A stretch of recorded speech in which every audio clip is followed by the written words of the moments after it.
Hi friends, it's me, Ms. Valashinas. I have to apologize for not doing any of Junie B. Jones' read-alouds recently, but the reason being is that I kind of misplaced the book, and then I didn't know what I was going to tell you. I was going to have to start a new one or find it online, an online version of our Junie B. first grader Dumb Bunny book. But guess what? I found it. So, ta-da! It's here. We want to start, always preface by saying thank you to Scholastic for allowing us to read this story to all the boys and girls all over the world during our virtual learning experience together. We are on chapter 6, I believe. No, we're on chapter 5. And chapter 5 is entitled The Jelly Bean Game. All right, you ready? So sit back, get nice and comfy, and I'm going to read you this next chapter. And then I promise tomorrow I'll read another chapter. And maybe by the end of this week we will have finished this book and we'll be on to another Junie B. Jones book. Lucille's daddy clapped his loud hands together. Boys and girls, please find a seat at one of the picnic tables. Lunch will be served shortly, he called. I waited to see where Sheldon was going to sit. May waited too, because both of us had to keep track of that guy, of course. Only too bad for me, because as soon as Sheldon picked a table, Lucille sat down next to him, and vroom! May slid in on his other side, and I got shot out. Wait, hold it. No fair, I said. Then I quick tried to squeeze myself between May and Sheldon, but May would not budge herself. I did a grrr face at her. May hissed like a snake. I stood there very puzzled, confused. I do not actually have a comeback for a hiss.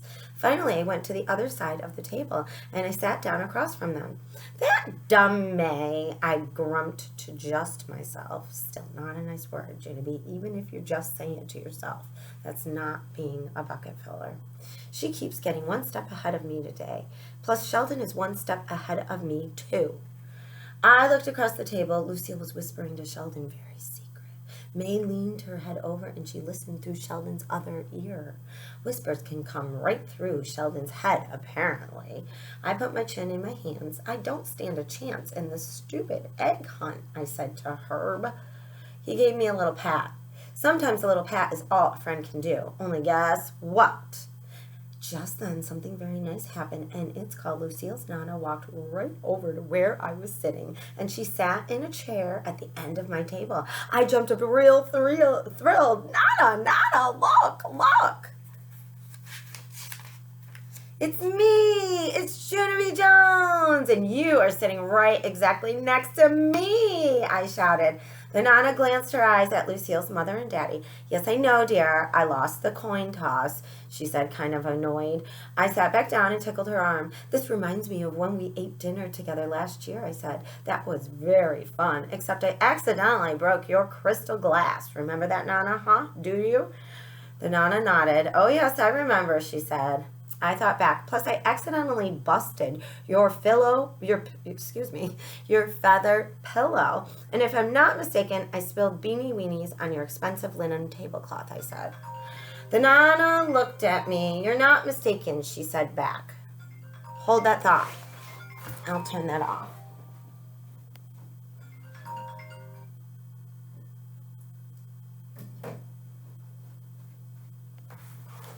Sorry about that. I'm back. I meant to turn that off. So, where were we? If you're not mistaken, she said back. I smiled and patted her hand. Good times, I said real soft. May heard me talking. Well, Lucille and I are going to have good times too, right, Lucille? When I come to swim in your pool, that will really be good times, she said. Sheldon looked at her and grinned. Don't count your chickens before they're hashed, May, he said. Hashed or hatched? And look at that. It's a digraph. SH says shh, hashed. It should say CH in there. Hatched, right? Like a choo-choo train.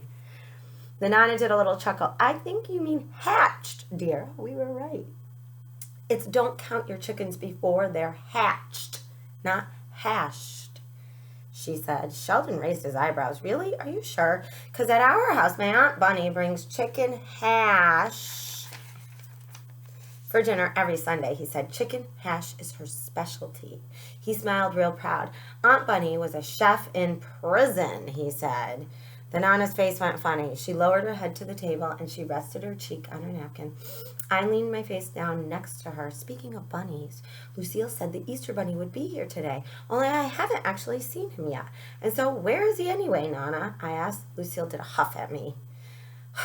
Nosy Junie Jones. Why did you have to ask that question? She said. My Nana does not want to talk about that. Do you, Nana?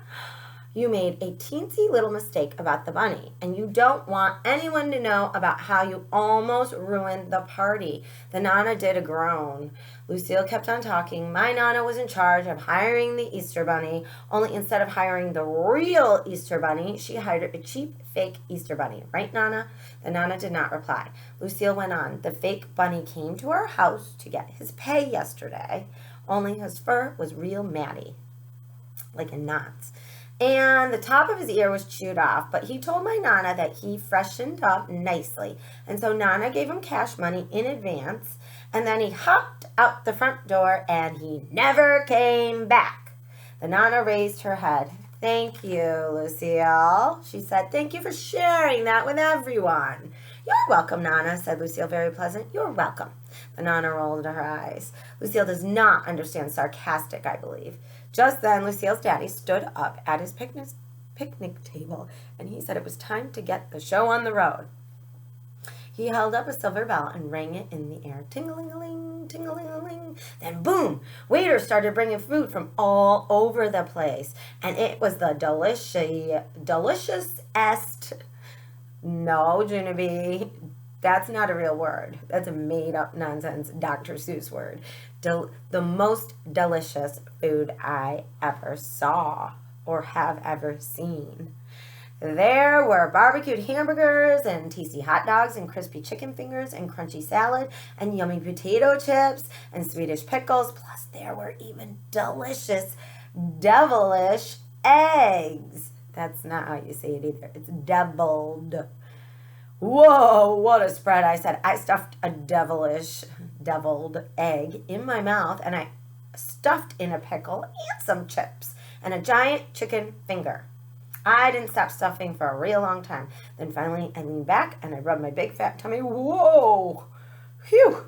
I am about to bust a gusset, I said. Are you, Nana? Huh? Are you about to bust a gusset too? The Nana frowned her eyebrows. Ladies don't bust gussets, Junie, she said. I was surprised to hear that information. Really? I said. Then what do ladies bust? Roger raised his hand. At our house, we bust our guts, he said. Herb smiled. At our house, we bust our buttons, he said. Sheldon stood up. At our house, we just unzip our pants, he said. After that, everyone at our table laughed and laughed, except not for the Nana. Finally, all of us got finished eating, and the waiters took away all of our plates. Then, wowie, wow, wow, Lucille's daddy brought out the most beautiful box I ever saw. It was wrapped in shiny yellow paper with twirly, curly ribbons. He held it way high in the air so all of us could see. Whoa, whose birthday is it? I shouted real excited. Lucille jumped up and giggled. That's not a birthday present, Junie. It's a game prize, she said. Before we hunt for eggs, we're going to play a very fun game, and whoever wins that prize will get the thrill of a lifetime, right, Daddy? The daddy smiled. Well, we certainly hope the winner will be thrilled, he said. It's a pretty good prize, we think. Just then, he put down the box, and he pulled a big jar of jelly beans out of a paper bag. This game is called the jelly bean game, he said. Can everyone see all the jelly beans in the jar? We've got lots of colors, don't we? We've got reds and yellows and blues and blacks and greens and oranges and whites. He stopped and he held up his finger. But, he said, in this whole big jar of jelly beans, there is just one purple one. All of us made a hushy sound. Ooh, we said together, just one purple one? The daddy smiled. Then he put the jar back in the bag so we couldn't see the colors anymore. Okay, now I'm going to walk around to each picnic table, and each of you will have a chance to reach in the jar and pull out a jelly bean, he said. But remember, you may only pull out one, okay? Okay, we hollered, okay. Lucille hurried over and held up the beautiful box. And remember this too, the first person to pull out the purple jelly bean will get this prize. She said, the thrill of a lifetime. All of us clapped and clapped. Then we bounced and giggled and wiggled and clapped, and we waited for the jelly bean jar to come to us. It was the nervousest wait of my life. That's not a real word. That's another nonsense Dr. Seuss word, Junie. It was the most nervous wait of my life, I think. Because what if someone got the purple jelly bean before I even got my turn? That would ruin my whole entire chance. I put my hands in front of my eyes. Then I peeked through my fingers and I watched the children pick.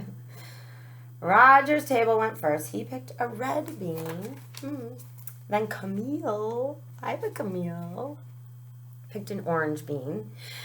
And Chanel picked a green bean, and Shirley picked a blue bean. My table came next. My heart beat faster. Jose picked a yellow bean. Then Lenny picked a white bean, and May picked another white bean, and Sheldon picked a black bean, and then at last, it was time for me! My heart was pounding like crazy. I bent over and did some deep breathing. The daddy held out the bag to me. I breathed some more. Okay, Genevieve, he said, anytime now. I stood up and did a big gulp. Then very slow, I reached my hand inside. You see her doing it? The bag, and I felt all around for purple. I wrinkled my eyebrows, real curious. What does purple feel like, I wonder? I said to just myself. The daddy said, please hurry up. I swished my fingers through the jar some more. Then all of a sudden I felt it. I tell you, I felt purple. It felt roundish and beanish and purplish. I grabbed it real tight, then I quick pulled my hand out of the jar, and I opened up my fingers, and guess what? What do you think? Make a prediction, and keep it in that schema for next time. Maybe she found purple, maybe she didn't find purple. The next chapter is entitled Me and Santa. Huh? I thought it was Easter. This is now talking about Christmas. So, chapter 6, we will resume that tomorrow.